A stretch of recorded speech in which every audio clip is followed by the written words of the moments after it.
ಸುಮಾರು 157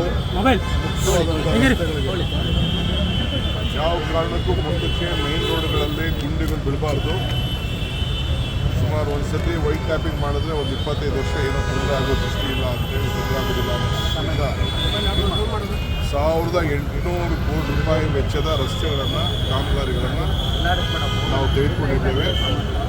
150 ಕಿಲೋಮೀಟ್ರು, ಪ್ರತಿದಿನ 3 ward, 3 constituency, 4 ಕಾನ್ಸ್ಟಿಟ್ಯೂನ್ಸಿಗೆ ಹೋಗಿ ಪೂಜೆ ಮಾಡಿ ಕೆಲಸವನ್ನು ಪ್ರಾರಂಭ ಮಾಡ್ತಾ ಇದ್ದೇವೆ. ಬೆಳಗ್ಗೆ ಹೊತ್ತು ಈಗ ತಾನೇ ಗಾಂಧಿನಗರ,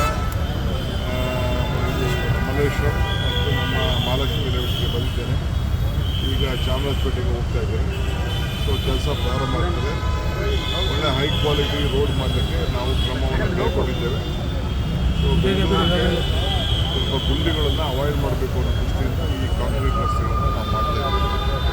ಮುಂದಕ್ಕೂ ಕೂಡ ಹೊಸ ರಸ್ತೆಗಳನ್ನು ಮಾಡಲಿಕ್ಕೆ ಈ ಟ್ರಾಫಿಕ್ ದಟ್ಟಣೆ ಆದ್ದರಿಂದ ಹೊಸ ರಸ್ತೆಗಳನ್ನು ಈ ಚಾನಲ್ಗಳ ಪಕ್ಕ 50 ಮೀಟ್ರು ಅಡಿ ಕಂಪಲ್ಸರಿ ಅವ್ರು ಬಿಡಬೇಕು.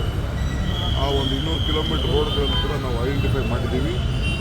ಅಲ್ಲೂ ಕೂಡ ಈ ವರ್ಷ ನಾವು ಆ ರೋಡ್ಗಳನ್ನು ಮಾಡಿ ಅವ್ರಿಗೆ ಲ್ಯಾಂಡ್ ಓನರ್ಸ್ಗೆ ಬರೀ TDRನ ಕಾಂಪನ್ಸೇಷನ್ ಕೊಟ್ಬಿಟ್ಟು ಆ ರೋಡ್ಗಳನ್ನು ತೆಗೆದುಕೊಂಡು ಟ್ರಾಫಿಕ್ನ ಸಮಸ್ಯೆನ ಬಗೆಹರಿಸಲಿಕ್ಕೆ ಕಾರ್ಯಕ್ರಮ ರೂಪಿಸಿದೆ.